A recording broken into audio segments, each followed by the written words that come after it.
I didn't quite get that. Can I hear that one more time? I'm serious. I could not tell what you just said.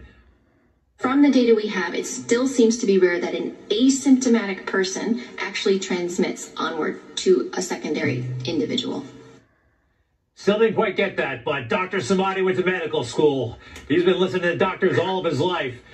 Doctor, I believe the headline from the World Health Organization is asymptomatic people are not infectious. They're not going to spread the disease. Is that what the WHO is saying? Yes, that's correct, Greg. Look, you and I have been going at this since February of this year. We've covered more than hundreds of these segments on Newsmax TV.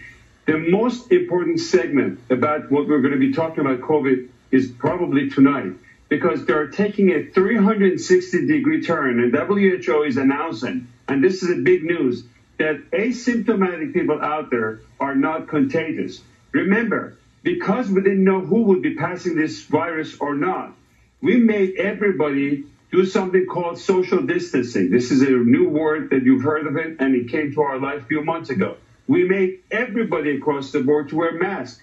At the beginning, we said if you have symptoms, you wear the mask to protect others, and then we gave in because CDC and everybody kept changing back and forth.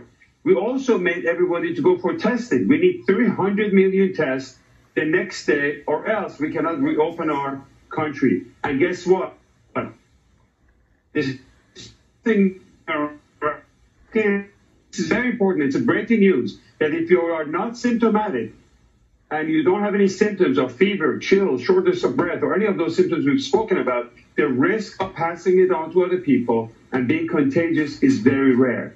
And studies like this comes from a very accurate tracing in countries like Singapore, contact tracing, and it's too bad that these researchers are not, the papers are not making it to Lancet, and mainstream media is not covering to the extent. This is probably one of the biggest news that we've had since coronavirus outbreak.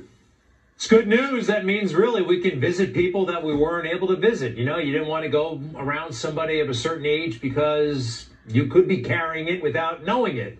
This is good stuff. Thank you for that, Doctor. Right. The big thing is that the panic and hysteria is out the door. We can reopen our America. 40 million people have lost their job as a result of this scientific data that was wrong.